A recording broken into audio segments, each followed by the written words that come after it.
I'm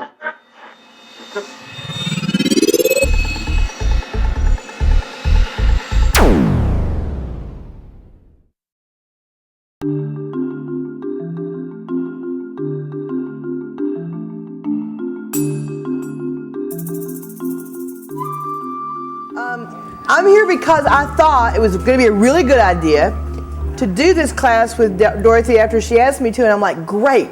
I can leave Dorothy to do the class, and I can go and do all the other 412 things.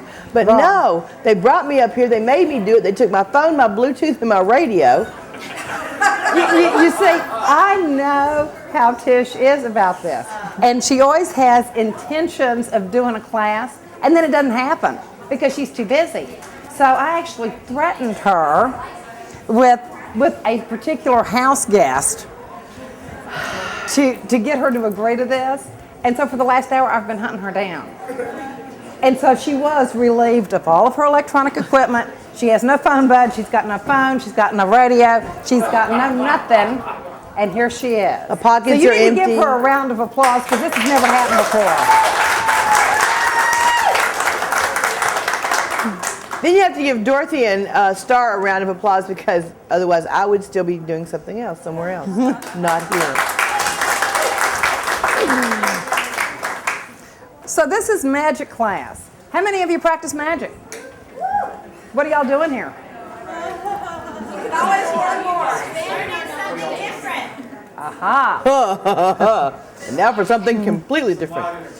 At least you're honest. At least you're honest. You know, this is going to be really interesting because this is going to be one of those we fly by the seat of our pants kind of workshops. Yeah. Tish and I decided we would do this, and that was 6 months ago. Yeah. And we've not discussed it. And her and the way she works magic and the way I work magic are two entirely different things. So. Yeah. Because she says, "Do you want it?" And I said, "Sure." You know, I do things relatively simple because I'm old and I'm tired and I don't have time for a bunch of hoop-de-doo before magic. And it still works for me. Everybody has their own style. I am particularly fond of mojo. It's the simplest kind of magic in the world. I usually start out with incense. I set the mood with it. I take my little candle. Sharp objects are fun too. But dangerous. I put a little oil on my fingertips. I dress my candle. There are a lot of ways to do this, but I usually start in the middle. And I just twist the oil like this. I rub the top of the candle. I rub the bottom. If I need to write something on the candle, yeah, we have 20 things, okay? Actually, I have a captive audience. I make these. They're candle inscription tools. They can be found at Gretchen's Fairy Farts. Yay! They also work as poppet pins, yeah. But, you know, write whatever you need to on the candle. Set the candle on your altar. Get the sacred Bic. Light the flame and let it burn. And shit happens. You know, and don't misunderstand me. I think that symbolism is extremely important in a lot of cases. But usually by the time people work magic, they needed the results 2 days ago because they have put it off. And so this quickens your process some. What are your basics like, Tish? Well, okay. So I have a story that amuses me to tell, and it may not really be a funny story, but I think it is. So you need to laugh at the end of this. Yeah, you need to, for God, make me feel good. I need all I can get. I like to do a lot of stuff, and so if I'm doing a spell, there's incense, there's candles, there's inscription, and there's oils, and there's stones, and there's tarot cards, and there's times of day, and there's where there is the moon, and is it void, of course, and all that, because I'm a triple Virgo and I'm anal retentive as hell. And I do all that, and they work. But having said that, I taught a class at the UU several years ago, and it was the UU has a course on paganism, and here's the workbook to do it. I'm like, okay. So I was doing it with somebody else, and she was talking about ritual, putting up the circle, and she's talking about it. It's all this is in the book. It's all, And she said, so why don't you put up a circle for them? And I stood up and I went, and everybody went, ah. So it just depends. And then they didn't let me come back anymore. I don't know. I scared the Unitarians. So yes, and then I use all the other stuff too because I like it that way. But every morning in the shop we go in and go, what colors should we like? Let's do this today, and light the candle, open the gate. Because yes, it is, because it's all. Exactly. It has to do with your own personal style and what works for you. You know, I had an ex-husband who lied all the time. If his lips were moving, he was lying. But he once told me a truth, and it was this: think long, think wrong. When you're thinking about that candle color, it's the first thing that comes to your mind, isn't it? Sure. Because if you analyze it and you second guess yourself, you're getting ready to screw up. True. If this is what hits you first, this is what's going to work for you magically. And you need to trust yourself and go with that. It's always the first thing. So when I was a kid, I went to Catholic school. Me too. They're all rolling in their graves. And that was what they would tell us with a test. Here's your test. And you take the test, and the nuns would always say, it's the first answer. If you stop to think, you're going to be wrong. Don't go back and check. It's always the first answer. So, absolutely true. Yeah, it is. It's very, very true. But you know, Tish has seen some of that kaboom, quick magic work that works just as well as that circles up. Yes, okay? It does. Yes. Here. You snap better than I do. It's yes. Okay. We'll work on that. Okay, thank you. Got a spell for that. Yeah, I got a spell for that. We had a hell of a storm a few years back. How many years ago was that? Dorothy, that has been probably 6 years, 7 years? 6 or 7 years ago. Yeah. And the authors were supposed to be selling their stuff yeah. in this little area right out here.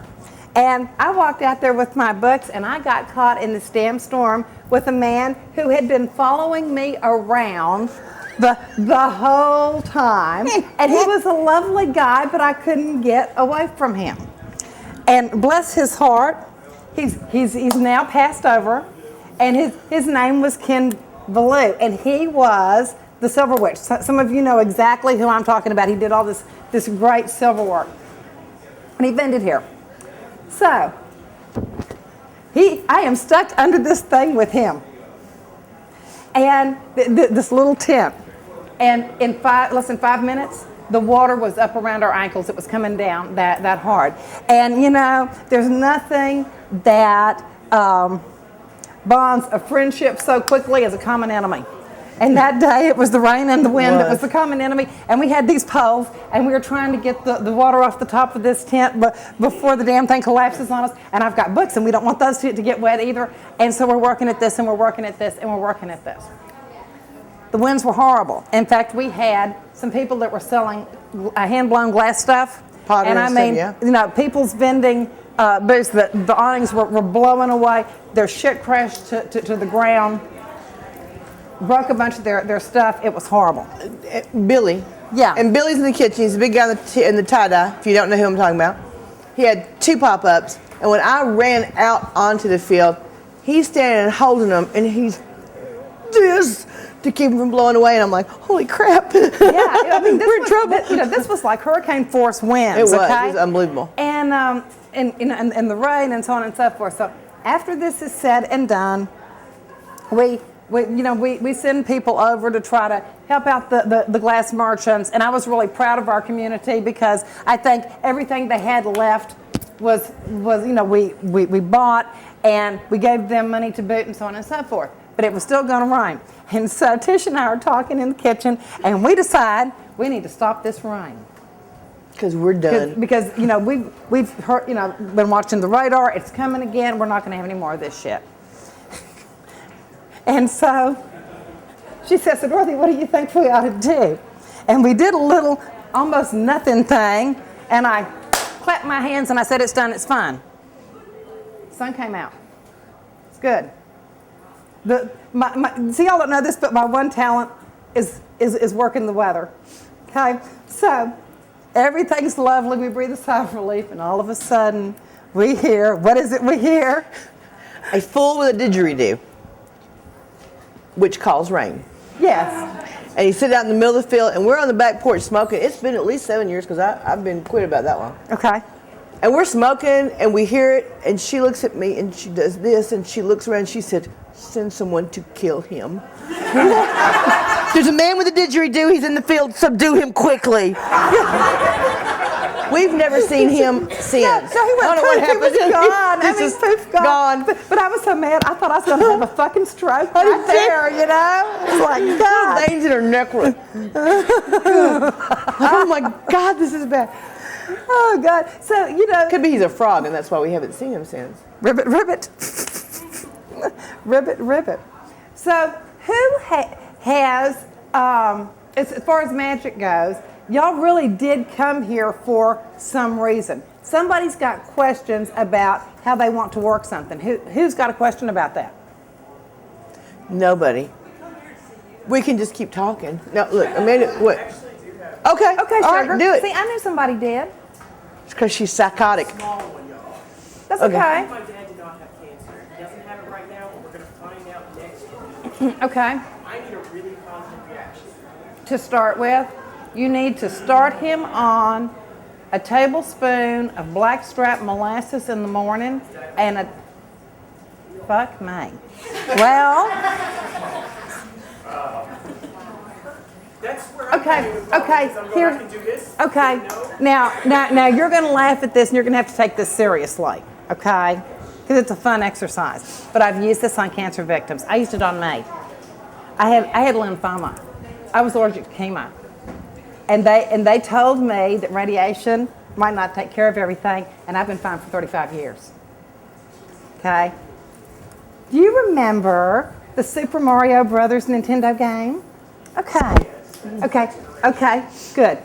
Here's what I did when I worked with cancer patients. I used the Mario Brothers.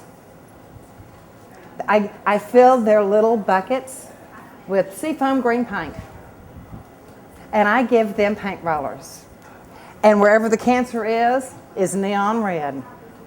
And I send them in, and they roll that shit away with seafoam green paint. And when they're done, I send them on their way. And I do that about 3 times a day. And it's just a simple little visualization that you wouldn't think would work. Trust me on this. It's an amazing little ritual. It's one of those things that sounds too simple to work, doesn't it? I can see that. And I can draw along and put the marker to use. So. Yeah, but really and truly, sometimes when you have very complex problems that you're working on, your best solution is the most basic.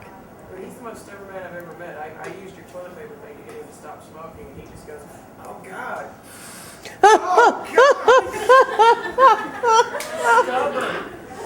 But honey, okay, Awesome. now let me tell you something about about cigarettes.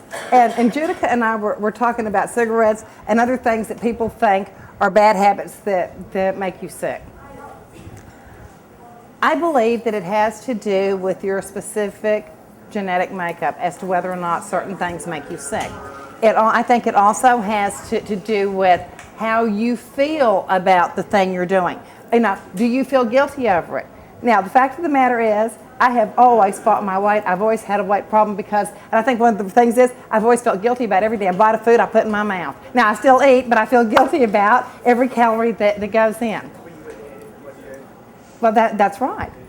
But, on the other hand, I probably, when I'm at home, I drink about 6 pots of coffee a day.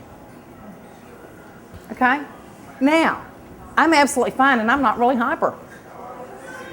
And, you know, we had another guest speaker here who decided that I must be addicted to coffee. That was 1 year. Well, she hadn't been back.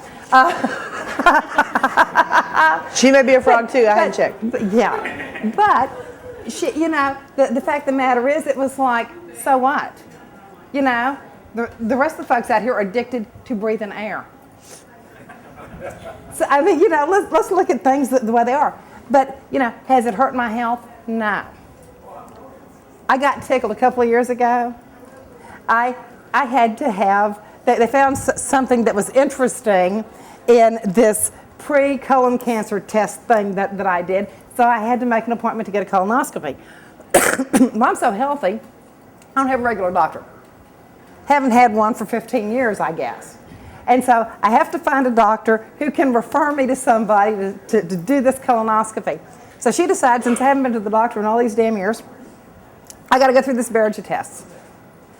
She listens to my lungs and she says, damn, I can tell you never smoked a day in your life. And I nearly fall over because I'm like a 3-pack a dayer, okay? Now, if they ran a chest x-ray, I'm sure that they would see that my lungs are probably black. But you know what? I tried one of those electronic cigarettes, and you know what I discovered about that? Even if I like the taste, it's not the nicotine that I'm so addicted to. I'm addicted to the deep breath and the completely emptying my lungs afterwards. My lungs themselves, the muscles in my lungs are strong. I don't feel guilty about smoking. I don't make any excuses for it. And I can promise you, I'm going to die of something someday, because we all are, but it ain't going to be lung cancer from cigarettes. It'll be something else. And so I think that a lot of this is, now, if his cancer, do you think his cancer is from the cigarettes? His brother just passed away in February from the exact same thing. It's Okay. That's actually what the problem is. He's so scared of it. We're all going to die of something. Well, Well, he yes, is we so are. scared of it, and that's part of it. So is it lung cancer? Okay. You know, Could be. We're actually. Are we afraid that it might be? Yeah, they're afraid that might Yeah. be. Yeah, she didn't have to answer that. I'm just going to go out and say it is. Let's say it's not. The doctor wants to say it's not, but when they go around going, it's a mass, and we're not going to put a name on it and things like Well, that. yeah, but you know what? They need to find out, because sometimes those masses that they don't put names on really are benign masses. I told him it was scar tissue from pneumonia. It might be. It very well could be. One of my older sisters eventually died from cancer, but when they did X-rays, and she had some masses, some scar tissue on her esophagus, and and what they discovered was it was pneumonia scars. Okay, so that part wasn't the cancer what they initially thought was. So it very well may not be. I think there is a lot of good sense and a lot of magic and positive thinking. Yeah, that's what I was Okay. going to say. A lot of it, where you said, I'm going to go and say it is, that's that's wrong. wrong attitude. Yeah. You need to say it's So what I mean not. by that, don't You need to say necessarily it's is that, not. because I'm the one that told him eventually. Yeah, you still have That's- that. you You got had to it on think you 3 positive, but times. it's not. Yeah, I'd go have a date with the Mario brothers. I would decide that this is benign, and if you find out that it's not, if you work this healing thing on him enough, there's going to be hardly anything there by the time they decide it's ready to cut. I've seen that happen. Yeah, I have too. Where the Mario brothers have just had such a good time that they do, they get ready to go in and they do a final scan, and they go, where the hell is it? And they think there's something wrong with the scanner. Yeah, Well, and he can't fight you on this because he's not going to know you're doing it. yeah. So he can be as stubborn as he wants to be.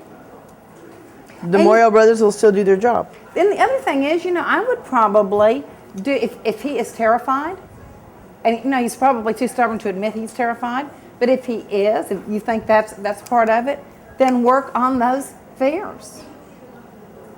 Work to turn that fear into calm. And I would use that fear. I'd work a swifting of energy. You've been here for a swifting of energy class, haven't you? Swifting of energy is really easy, okay? And it is a class in and of itself. But do you have a copy of Utterly Wicked? Okay, page 100.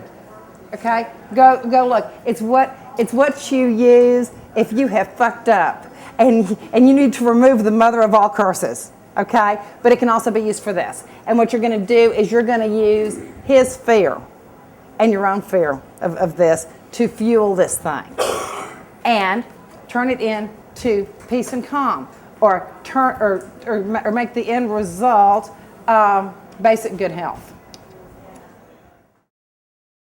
extra, extra, read all about it.